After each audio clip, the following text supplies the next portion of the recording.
Canine and Feline Behaviour Association employs Britain's top seminar experts for your professional development.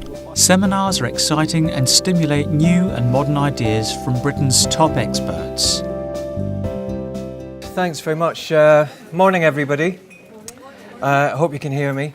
My name's Simon Harding. I'm a senior lecturer at Middlesex University, and I'm going to talk to you about my book and my research into status dogs and weapon dogs. And the title, of course, is Unleashed: The Phenomenon of Status Dogs and Weapon Dogs. I've got a number of copies of the book that I brought up with me, and I'm ever so keen not to drag them back to London.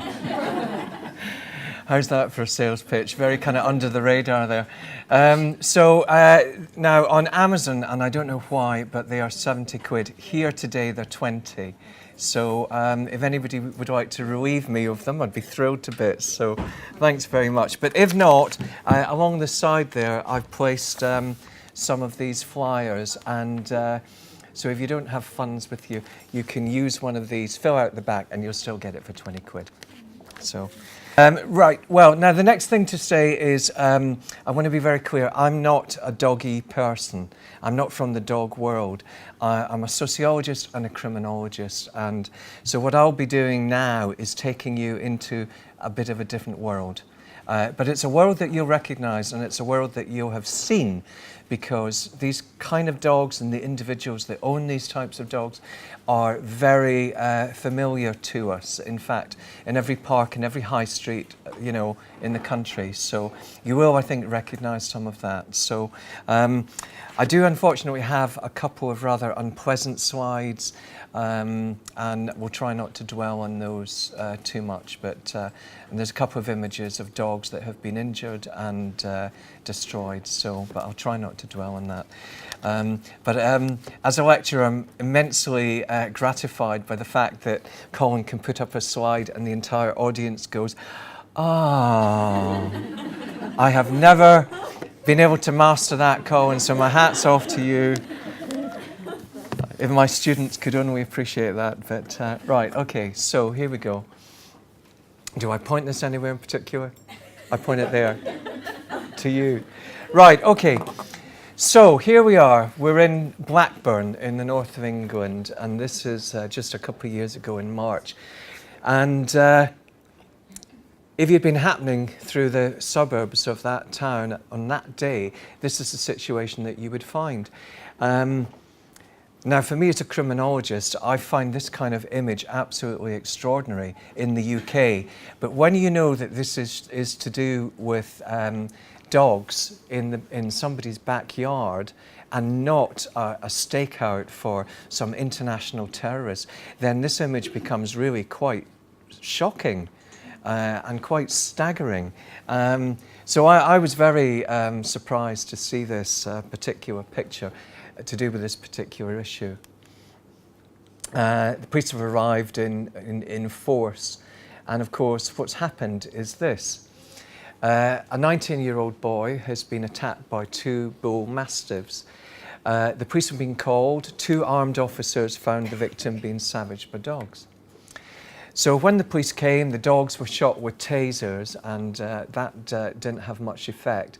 So they then got into a kind of siege environment with these animals, and they had to bring in a total of 30 officers, some of them in riot gear. The dogs were eventually tranquilized and then later taken away and euthanized. And this poor chap was quite badly injured and suffered life-changing injuries, requiring major surgery. But the whole operation cost you, as the taxpayer, £30,000. And it took the police 30 hours.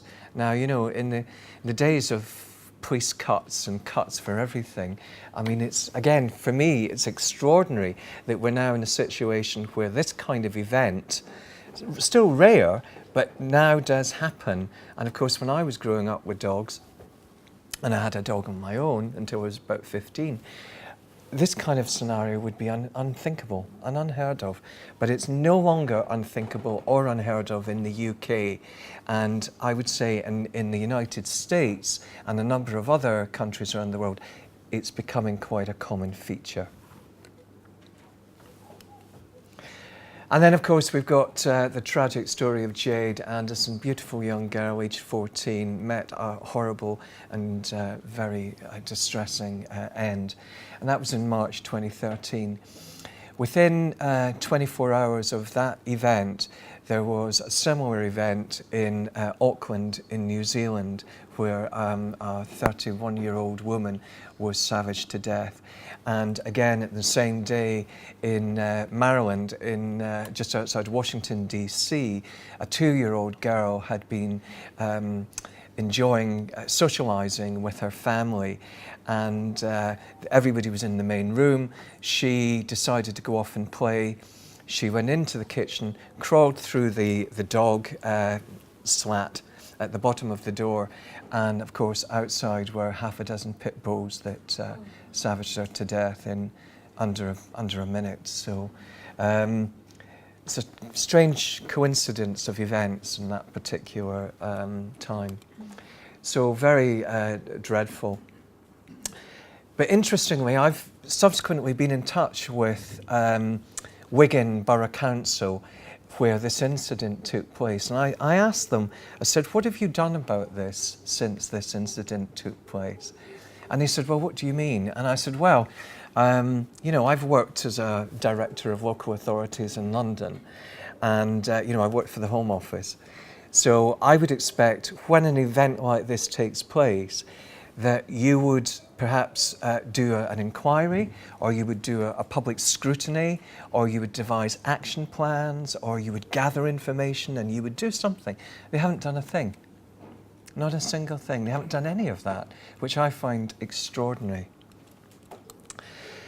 And then, of course, this is the other situation we have at the moment in the UK. We have a range of police responses. Now, some of these might be familiar to you, certainly perhaps to you, Colin. But here on the left-hand side, we have a riot shield. This is a riot shield that's regularly used for dealing with dangerous and aggressive dogs. And it has electronic membrane that's put through it. You can just see it. And it has a charge box at the bottom. So you thread your arm through, and if the dog attacks you, you would throw the switch and 50,000 volts shoots through this thing, and that's enough to knock anybody right off it.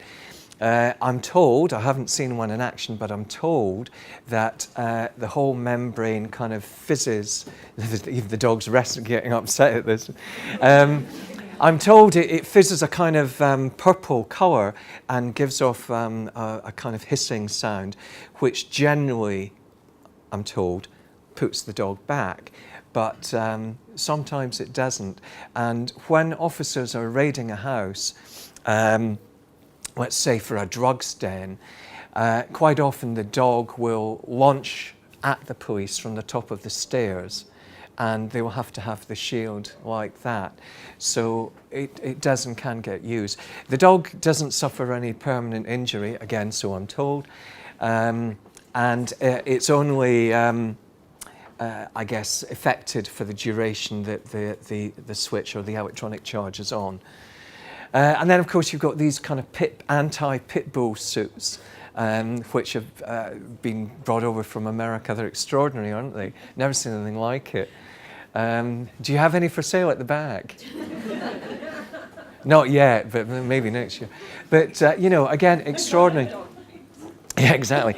And then here we have tasers, and then here we have, you know, Armalite guns and weapons. And, you know, both of these are used now to address these dog issues in London. And then here is a still clip from a video that you can see on YouTube. And it's 5 police officers in East London who were hospitalised because they were attacked by a kind of out-of-control staffy dog. And you know, this one here has been bitten and he's trying to escape. This one here has it hanging off his arm. And in the video, as it plays, he swings this thing from its arm. I mean, it's extraordinary. And all 5 officers were put in hospital. So, you know, that's something to think about when 5 officers can be taken off their patrol and hospitalised. And again, in terms of where we are in the UK now in 2013, this is a very strange set of pictures, isn't it? Very strange. So, and this is the kind of thing we're talking about. This is the Bench Hill Estate in Manchester. I don't know if anybody knows it. Anybody know it? Oh, you do know it. Oh, you got to. Okay. Well,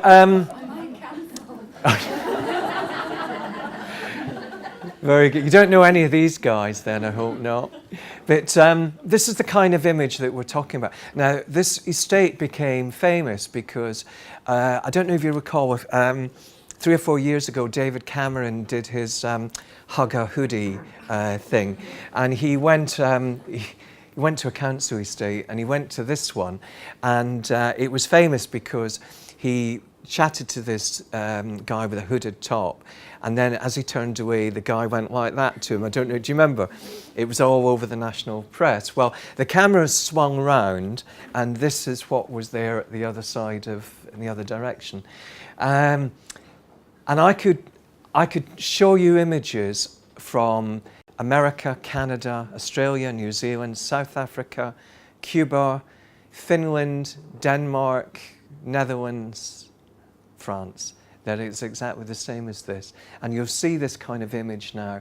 Young men with these kind of dogs or similar aggressive bull breed dogs, mastiff dogs.